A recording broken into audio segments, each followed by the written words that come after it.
এবং আমি জেমি।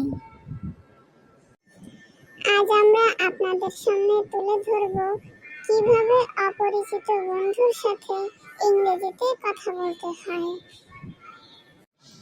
তো চলুন শুরু করা যাক। Hi, how are you? I am fine, and you? I am good.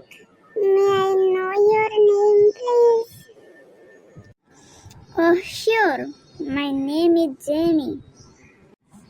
I am from Adelaide in South Australia. What about you? I am Rawana from New Mexico in America. Oh, nice to meet you, Rawana. Nice to meet you. তো এই ছিল আমাদের আজকের পর্ব। আমরা এভাবে অপরিচিত বন্ধু বান্ধবীর সঙ্গে কথা বলে পরিচিত হতে পারি। Thank you. আমাদের ভিডিওটি ভালো লাগলে চ্যানেলটি সাবস্ক্রাইব করতে ভুলবেন না। Bye bye. Bye by.